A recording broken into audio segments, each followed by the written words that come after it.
As-tu déjà remarqué qu'au basket, la plupart des athlètes étaient très grands en taille? Que les meilleurs sprinteurs du monde avaient mystérieusement la même couleur de peau? Ou que les meilleurs joueurs du monde sur League of Legends étaient tous coréens? Moi, personnellement, j'estime que dans la vie, il n'y a pas de hasard et que monsieur Charles Darwin nous a tous prévenus il y a de cela 200 ans. Oui, tu l'as compris, dans cette vidéo, nous allons parler de génétique et la dure réalité derrière tout ça. Toi et moi, nous pratiquons un sport individuel qui n'est autre que le street workout. Et si tu es déjà sorti de ta grotte et que tu t'es entraîné avec d'autres personnes, peut-être que tu as remarqué que tu évoluais beaucoup plus que eux sur certains points, mais que eux évoluaient beaucoup plus vite que toi sur d'autres. Si tu regardes souvent mes vidéos, lorsque je vais te raconter mes débuts dans ce sport, je vais toujours te dire que je m'entraînais avec un ami. Et en fait, il faut savoir qu'à l'époque, j'avais l'impression que cette personne avait un don vraiment pour ce sport. Lorsqu'on a commencé à apprendre le freestyle, c'est-à-dire à faire des 360, etc., tout était venu beaucoup plus vite pour elle. Lorsqu'il s'agissait de tout ce qui était handstand, marcher en handstand, push-up, c'était une évidence. Elle a appris aussi le muscle-up avant moi, etc.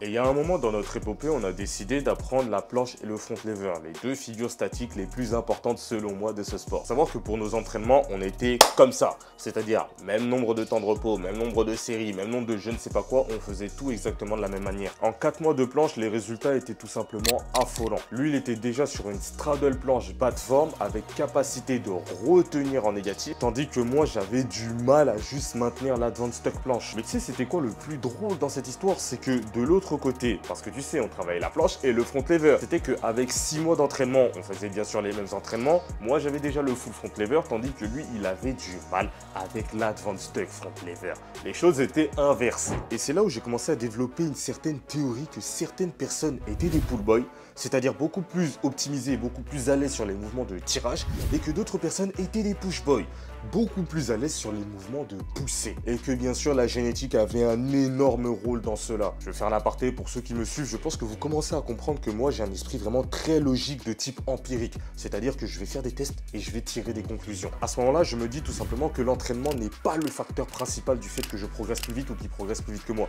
Ça ne peut être que la génétique. Parce qu'encore une fois, on faisait les mêmes entraînements et dans le street workout, c'est un sport où l'alimentation ne va pas te donner un edge de malade mental. C'est-à-dire que c'est pas parce que tu manges mieux que lui que tu seras plus fort que lui. Ça, c'est totalement faux. Et en termes de repos, on avait à peu près les mêmes cycles de sommeil parce que lui et moi, on était interdits de jouer aux jeux vidéo passé 21h. Et je sais que ce genre de constat peut faire énormément mal à énormément de pratiquants parce que on a été bercé par les shonen. Ceux qui font du street workout, généralement, regardent Dragon Ball, etc.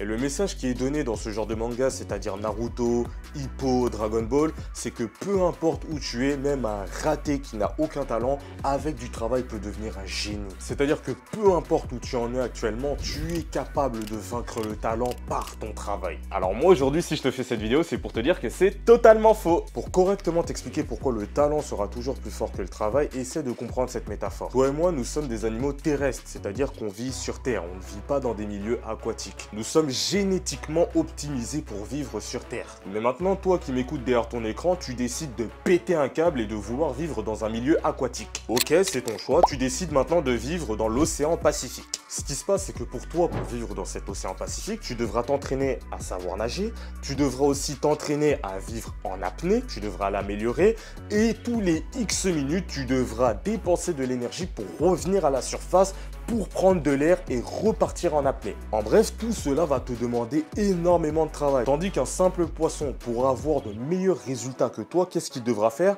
Il devra tout simplement être un poisson. Est-ce que tu commences à comprendre la chose? C'est-à-dire que lui, son talent, c'est qu'il est capable de respirer sous l'eau sans aucun effort. Tu auras beau t'entraîner autant que tu veux, tu ne seras jamais aussi à l'aise que ce poisson. Donc je sais que dans les mangas shonen, il y avait un très beau message de nous dire qu'avec du travail, on pourra surpasser ce poisson.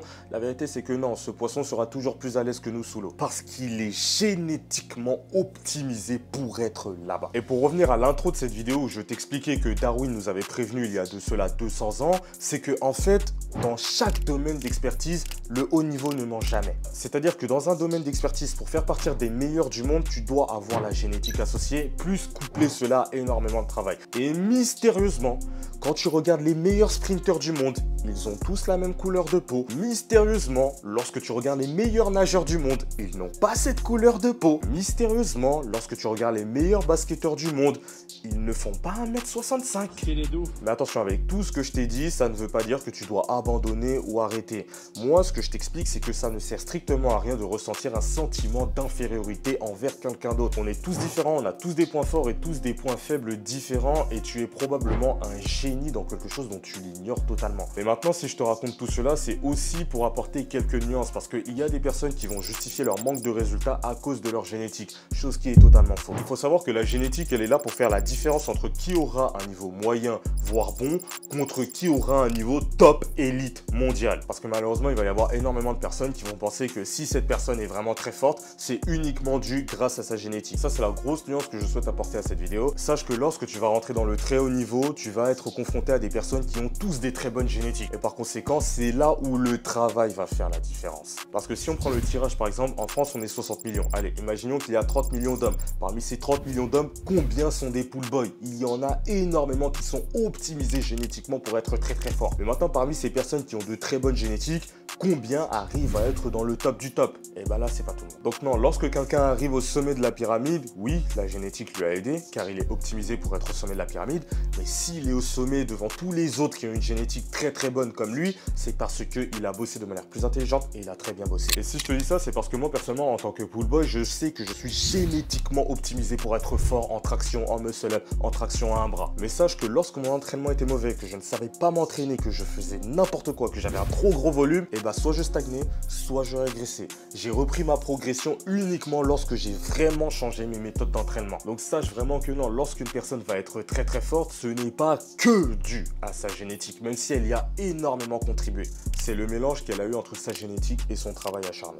Et aujourd'hui, si je t'ai fait cette vidéo, c'est vraiment pour t'expliquer que ça ne sert à rien d'avoir de sentiment d'infériorité envers quelqu'un dans ce sport. Je sais que tous les êtres humains, on voit le monde comme ça et qu'on aime bien se comparer. Si lui, il est fort, eh ben moi, je suis censé être aussi fort que lui. Sauf que dans la vraie vie, ça ne marche pas comme ça. Tu es dans un sport où certaines figures isométriques te seront inaccessibles, tout simplement parce que tu n'as pas la génétique pour. Peut-être tu ne seras jamais capable de soulever 110 kg en traction, tout simplement parce que tu n'es pas un pull boy. Tout comme tu ne seras peut-être jamais capable de squatter 400 kg car tu ne fais pas plus de 100 kg de poids de corps. Et si je te dis tout cela, c'est tout simplement parce que, et alors, vraiment, on s'en fiche. Car la chose la plus importante dans ce sport, c'est d'aller chercher le maximum qu'on est capable de développer. Peut-être que tu ne seras jamais capable d'enchaîner 20 tractions à un bras d'affilée. Mais et alors, qu'est-ce qui t'empêche d'aller chercher une traction à un bras? Car je sais que la traction à un bras est accessible pour absolument tout le monde. Alors moi, personnellement, pour les connaisseurs, je sais que je ne serai jamais faker, le meilleur joueur de League of Legends. Mais alors, c'est pas parce que je ne serai jamais faker que je vais arrêter de jouer à League of Legends. Au contraire, je vais tuer ce jeu